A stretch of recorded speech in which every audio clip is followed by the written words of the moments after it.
আজ কিছুতেই আর মন ভরে না। আমি যেন এক সর্বগ্রাসী দানব। ব্যক্তিত্ব, খ্যাতি, মান ও দৌলত এসবই অতি অল্প মনে হয়।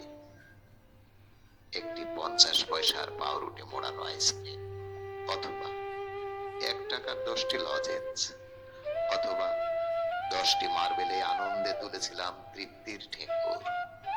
আহারে, আজ আমার জরাগ্রস্ত বাবাকে সেদিন মনে হতো অসীম ইচ্ছা পূরণের এক মহাকাণ্ডারী।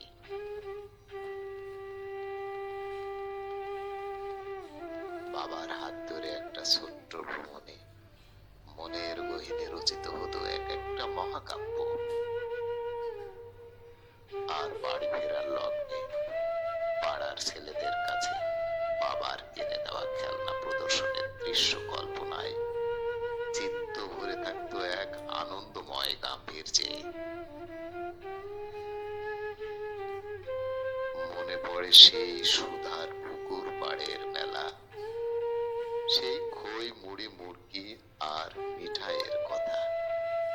মুড়কি মিঠাইয়ের থলে হাতে বাবা চলতো আগে, চকমকে আনন্দে আমরা ভাই বোন পিছনে চলতাম এক তালে। কারো হাতে রঙিন বেলুন, আবার কারো হাতে রশির পিছনে বাঁধা একটানা বেজে চলা ঢোল পিটানো 2 চাকার গাড়ি। আজ রূঢ় কর্কশ আর সূক্ষ্ম হিসেব নিকাশের এই ক্ষণে মন মলিন আর চিত্ত সর্বশান্ত বিগ্রহে হৃদয় জাগে না আর উদ্বেলিত আনন্দে। যোজন বিয়োজন আর মুনাফার অট্টহাসি, আর কখনো বা লোকসানের বিস্ফারিত দৃষ্টি, আর হতচ্ছাড়া মনের গভীরে উদিত যত সব অনাসৃষ্টি।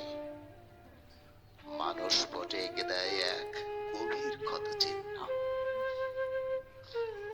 আর কি হে পাবো দেখা পাটজাগের সোঁদা গন্ধ পেরিয়ে শরতের ছিন্ন মেঘের পাদদেশে বয়ে যাওয়া মেঠো পথ ধরে গুনগুনিয়ে গেয়ে যাওয়া সেই চিরচেনা আমাকে।